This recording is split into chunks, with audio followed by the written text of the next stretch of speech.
digits.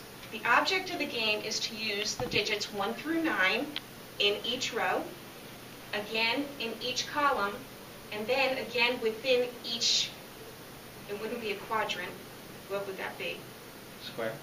Each square, without duplicating the number in any of those fields, which is really a challenge. But if you start off with the right kind of mentality about it, you can really learn how to enjoy Sudoku. This game was actually popularized back in 1986 by a Japanese puzzle company. They trademarked the name Sudoku, but the original version appeared in a newspaper in the late 19th century in France. So this game and variations of this game have been around forever. This particular version of it was invented back in the late 70s by a gentleman who had retired as an architect and was a game consultant, where he would just create puzzles. And his puzzles were printed in the Dell crossword puzzle books and the Dell puzzle books back in the 70s. The game is now a worldwide phenomenon, and there are TV game shows worldwide. There are world championships that happen all over. We don't hear about it because we're not in the mix. But you have to be really good and really fast. The fastest I've ever done a puzzle was an easy puzzle, and in about 4.5 minutes. That's not anywhere near good enough to be on any of those platforms and trying to win a game show. The object of the game and the way to learn it is to really come up with a strategy.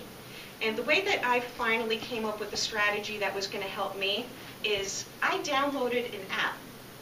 And also, to give you another idea of the popularity of Sudoku, when Apple first put out their App Store in 2008, within the first 2 weeks, there were 32 different apps just for Sudoku. So the way that I use my app is it gives me tools that allow me to know what I'm doing. So remember, we have 9 digits. There are 9 quadrants, so we're going to be using each digit 9 times. When we look at the tools that are on your app, it's going to tell you 1, 2, 3, and then it's going to tell you how many times you've used it. And it's going to increase as you've used it, and then black out that number so you know not to use it anymore. So it's kind of a learning tool. So here we would see we have 1, 2, 3, 4, 5 ones on the board already. So just as an example, it would have the number 1 and then 5 as a superscript. The way that I like to approach the puzzle is I like to start in each box. And what I'll do, and remember, everybody has their own method, but you have to start with something so that you know the next step. The first time that I did it, I got a book of Sudoku puzzles, and I was just determined to figure it out, and it took me probably about 2 hours to do that first puzzle. So you want to break it into small pieces. Take the first square and say, okay, here's the 1. The 1 is already here. Here's the 2. Can we figure out where the 3 would be? What I would do is look to see if the 3 is anywhere in any of those rows or any of those columns. And we can tell right here that there is no 3 available, and it's not easy to figure out where that 3 is going to be. So we're going to skip it for now. We're going to attack that later on.